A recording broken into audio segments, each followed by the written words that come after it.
نبی کریم علیہ السلام نے فرمایا تم میں سے جو رب کی ملاقات کا شوق رکھتا ہے نا، اللہ بھی اس کی ملاقات کو پسند فرماتا ہے۔ اور فرمایا تم میں سے جس کا رب سے ملنے کا شوق نہیں نا، اللہ بھی اس کی ملاقات کو پسند نہیں فرماتا۔ یہ سیاستہ میں حدیث ہے۔ ایک دفعہ غور کر نہ لیں، فلاں سے ملنے کو بھی جی چاہتا ہے، فلاں علاقہ دیکھنے کو بھی جی چاہتا ہے، فلاں کی ملاقات کو بھی جی چاہتا ہے، کبھی اس کو ملنے کو بھی جی چاہتا ہے جس نے بنایا ہے سارا کچھ، کبھی اس کی صحابہ تو تڑپ کے حضور کی بارگاہ میں آئے تھے نا، وَإِذَا سَأَلَكَ عِبَادِي عَنِّي فَإِنِّي قَرِيبٌ، تڑپ کے کہا تھا یا رسول اللہ صلی اللہ علیہ وسلم سالوں بیت گئے، سجدے کرتے، عبادت کرتے، روزہ رکھتے، حج کرتے، زکوٰۃ دیتے، اب دل کرتا ہے کبھی وہ ملے، کبھی اسے دیکھیں، کبھی یہ حقیقت منتظر نظر آنا لباس مجاز میں، لاکھوں سجدے تڑپ رہے ہیں میری جبین نیاز میں، دل کرتا ہے ملنے کو۔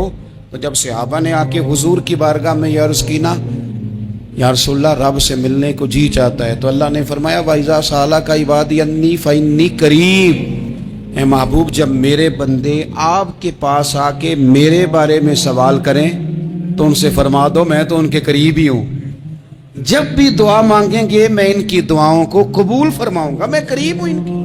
اپنے دل کے اندر شوق ہو، اللہ رسول کی طرف بڑھنے کا شوق ہو۔ حضرت ملک الموت اسرائیل علیہ السلام نا حضرت ابراہیم علیہ السلام کی روح قبض کرنے کے لیے حاضر ہوئے، تو کہا جناب چلیے آپ کی روح لینے آیا ہوں۔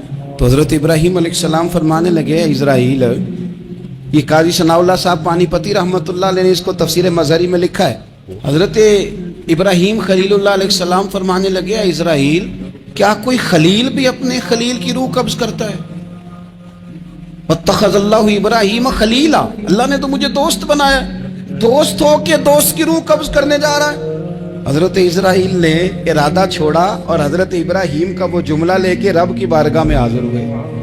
عرض کی مالک جناب ابراہیم علیہ السلام نے فرمایا ہے کہ اللہ کی بارگاہ میں عرض کرو کہ مالک کیا کوئی خلیل بھی اپنے خلیل کی روح قبض کرتا ہے؟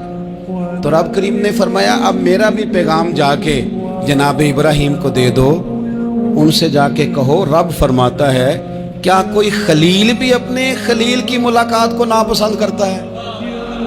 آپ کو تو ملنے کو بلا رہے ہیں، موت تو ایک پل ہے، یہاں سے گزریں گے تو جا کے محبوب سے ملیں گے، تو کیا کوئی خلیل بھی ناپسند کرتا ہے کہ وہ اپنے خلیل سے ملاقات نہ کرے؟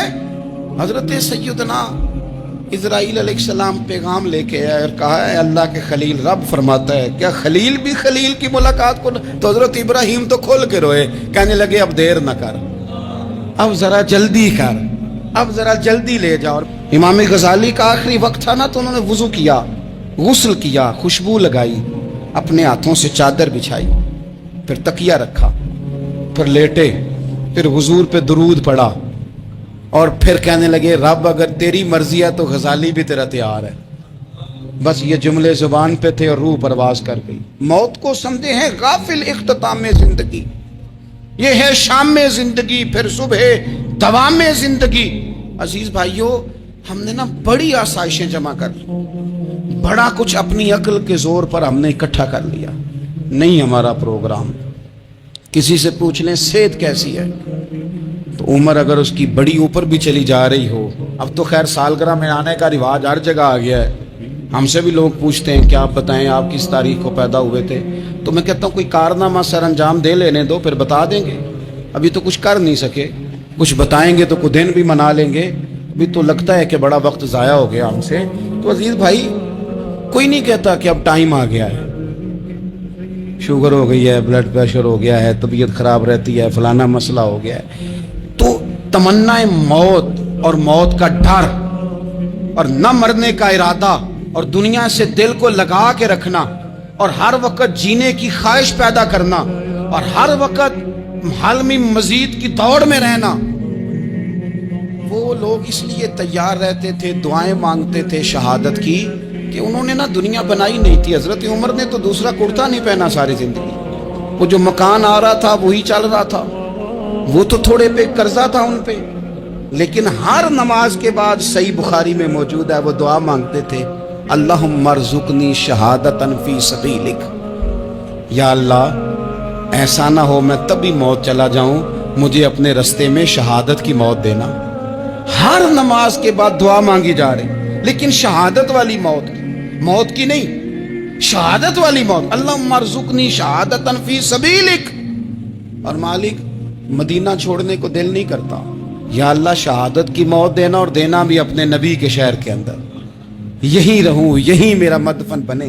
اللہ نے انہیں موقع دیا۔ آپ دیکھیں نا، ان لوگوں کا دل کرتا تھا۔ حضرت خالد بن ولید رضی اللہ تعالیٰ عنہ ساری زندگی میدان میں گزاری، پورے جسم میں 1 انچ جگہ باقی نہیں تھی جہاں زخم نہ ہو، ساری زندگی میدان میں رہے، لیکن آخری وقت روتے تھے، فرماتے تھے اس کی بے نیازی دیکھو، میں شہادت کے لیے میدان میں رہا لیکن شہادت میرا مقدر ہی نہیں تھی۔ اور پھر آخری وقت بھی فرمایا میرا گھوڑا، میرے کپڑے، میری زرہ، میری تلوار یہ کسی مجاہد کو دے دینا، چلو میں اب جہاد میں نہیں ہوں تو میرا سامان تو جہاد میں رہے، کسی مجاہد کو دینا۔ ان لوگوں نے جتنی محنت کی نا، مرنے کے بعد کے لیے کی، مرنے کے بعد کے لیے، زندگی کا جو دوسرا پل ہے اس کے لیے کوشش کی۔ وہاں انہوں نے صدقات جمع کرائے، خیرات جمع کرائے، عبادات جمع کرائیں، حسن اخلاق جمع کرایا، اچھا سلوک جمع کرایا۔ انہوں نے آخرت کے بینک میں ڈھیروں مال جمع کرایا، وہاں ان کے مکان بک ہوئے، جنت میں ان کے نام کی بڑی بڑی جگہیں اللہ تبارک و تعالیٰ کے فضل سے طے کی گئیں۔ تو پھر انہیں وہاں جانے میں کوئی دشواری بھی نہیں تھی، انہیں کوئی مشکل نہیں تھی، وہ تیار تھے۔ لیکن چونکہ ساری محنت ہی دنیا کے لیے ہے، وہ جو خاص ایک آخرت پر مسلمان کا ایمان اور یقین اور تیقن تھا، اس طرف ہمارا مزاج نہیں۔ مسلمان موت سے نہیں ڈرتا، لیکن صحیح بخاری اور صحیح مسلم میں حدیث ہے، نبی پاک علیہ الصلوۃ والسلام نے فرمایا آج ایک مسلمان 1000 کافر کو آگے لگا لیتا ہے اور کافر بھاگ جاتا ہے، ایک وقت آئے گا ایک کافر ہوگا اور 1000 مسلمان کو بھگا ڈالے گا۔ یا رسول اللہ کیوں؟ ہمارے پاس اسلحہ نہیں ہوگا، ہمیں لڑنے کا سلیقہ نہیں آئے گا۔ نبی پاک علیہ السلام نے فرمایا یہ مسئلہ نہیں، تمہیں وہن ہو جائے گا، وہن۔ یا رسول اللہ یہ وہن کیا ہوتا ہے؟ تو حضور نے فرمایا تمہیں نا زندگی سے پیار ہو جائے گا، تمہیں مرنا برا لگے گا، کراہت آئے گی مرنے سے، تم مرنا نہیں چاہو گے۔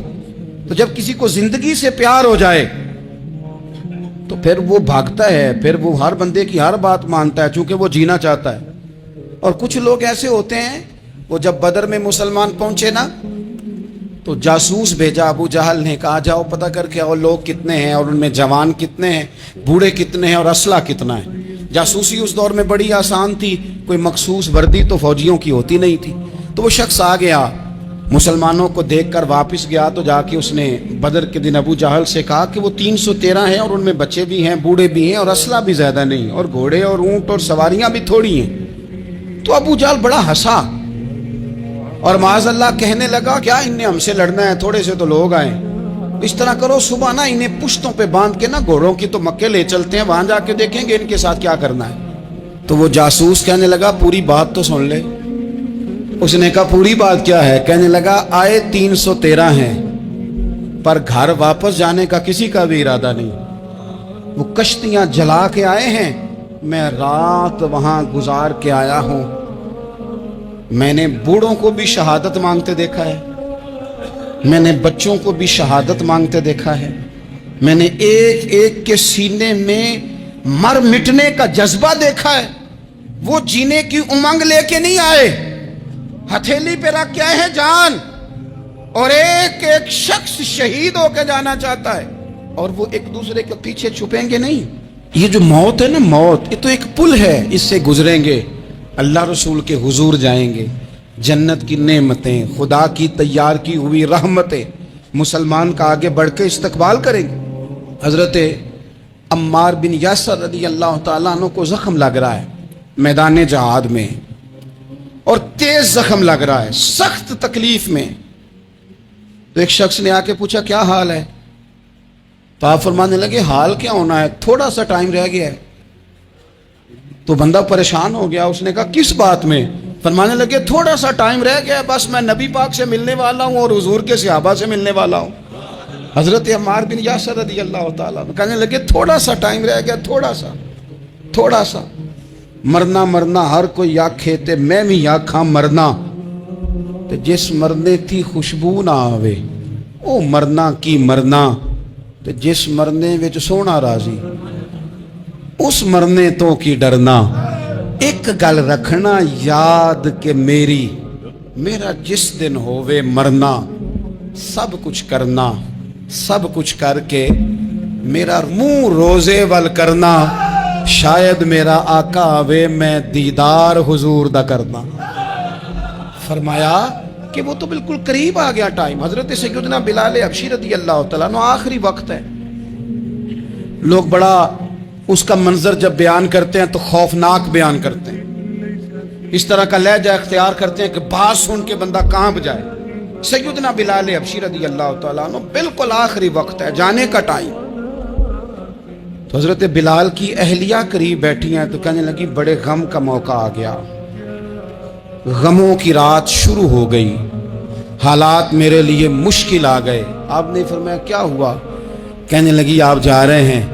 تو حضرت بلال کہنے لگے یہ غم کا موقع نہیں، یہ تو خوشی کا موقع ہے، میں جاؤں گا تو حضور سے ملوں گا نا، جاؤں گا تو نبی پاک سے ملاقات ہوگی، یہ تو میرا ملاقات کا وقت آیا۔ تو اپنی زندگی کے اندر انسان کچھ اپنی آخرت کے لیے کرے، کچھ زادراہ جمع کرے، کچھ وہ تیاری کرے۔ جتنے لوگ نیک ہیں، پرہیزگار ہیں، دعویٰ ہے غلامی کا، دعویٰ ہے نسبت کا، فلانی شے کا، تو پھر بھئی آپ نے اتنا مال کاہے کو جمع کر لیا ہے؟ پھر یہ کاریں، یہ بنگلے، یہ کوٹھیاں، یہ جائیدادیں، یہ جلسوں کی فیسیں، یہ نعتوں کی فیسیں، یہ کس لیے؟ پھر تو آخرت آپ کے لیے سجی ہوئی ہے، سنوری ہوئی ہے، پھر تو آپ اس طرف توجہ کریں۔ حقیقت پسندی کا مزاج جب تک قوموں میں نہیں آتا، قومیں اتنی دیر تک اپنی روحانی، اخلاقی اور کردار کی بلندی نہیں حاصل کر پاتی۔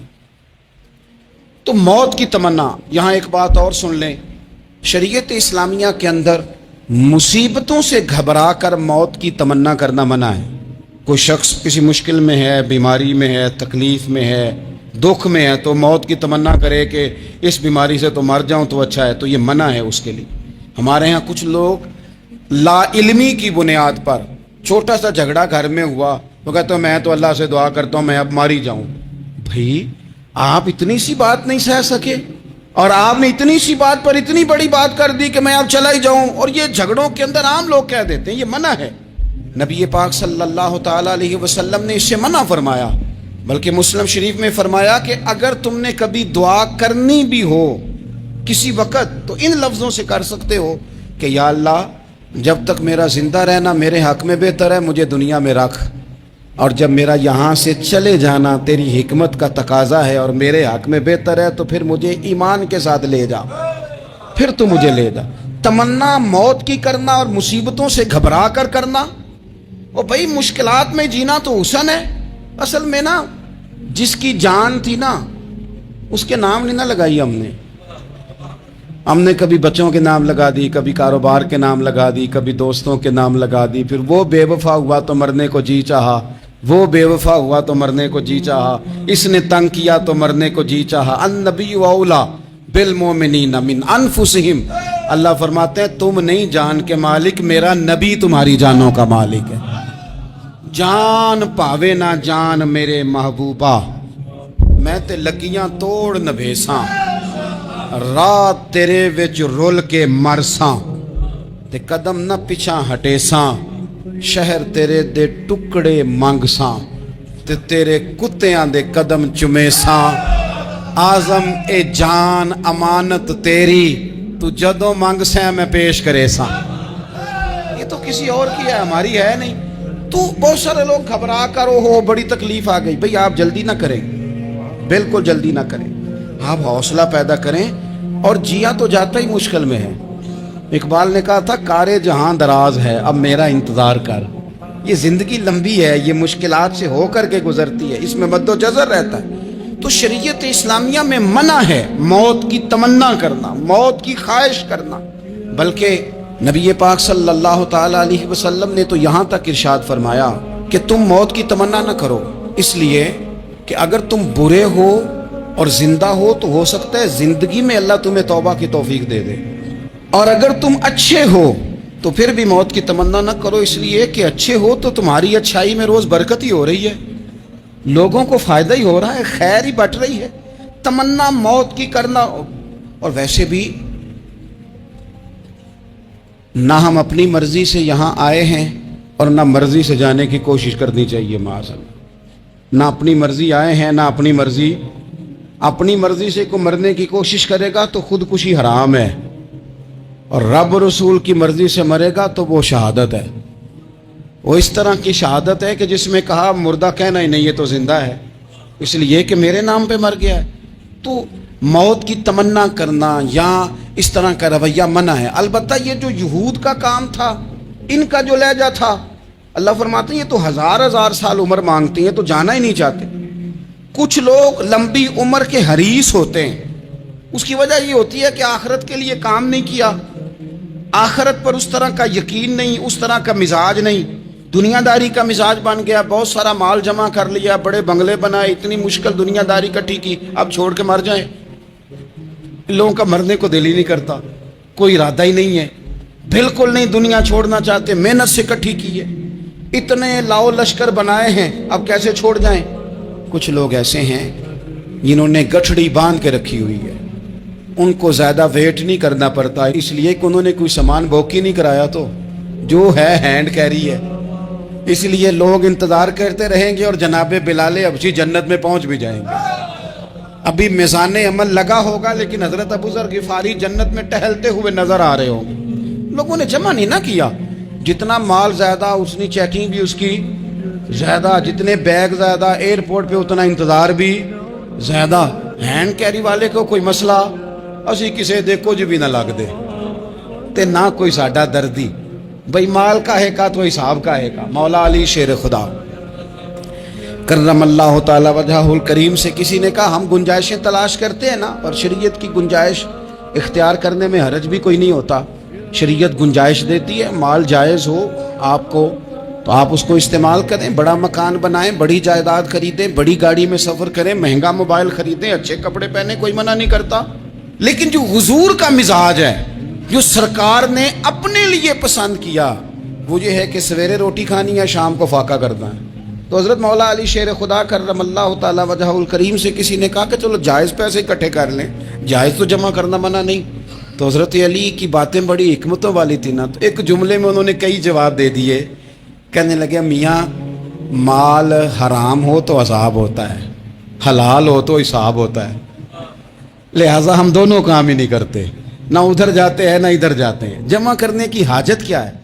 دنیا اتنی سجا لینا, اتنی سوار لینا. بڑا ٹھنڈا اے سی چلتا ہے ہمارے کمروں میں, کھلی آنکھوں سے لوگ بستر سے اٹھ نہیں پاتے, آنکھیں کھل گئی ہیں, الارم بج گیا ہے, لیکن وہ بہت مزے کی پسند کی روٹی رات کھائی تھی, اپنی مرضی کا کھانا کھایا تھا, پیٹ بھر کے کھایا تھا, مرضی کے مشروبات پیے تھے, ٹھنڈے کمرے میں آرام ہے, کھل گئی ہے آنکھ, موٹے الارم نے آواز دیا اٹھو. لیکن یہ غفلت ہے نا, دنیا جمع کر لی ہے نا ساری. میں آپ کو صحیح بتاتا ہوں, اگر یہ ساری آسانیاں نہ ہوں, دقتیں ہوں, تو کچھ رات کو ہمیں تھوڑا پسینہ بھی آئے تو بار بار آنکھ کھلے.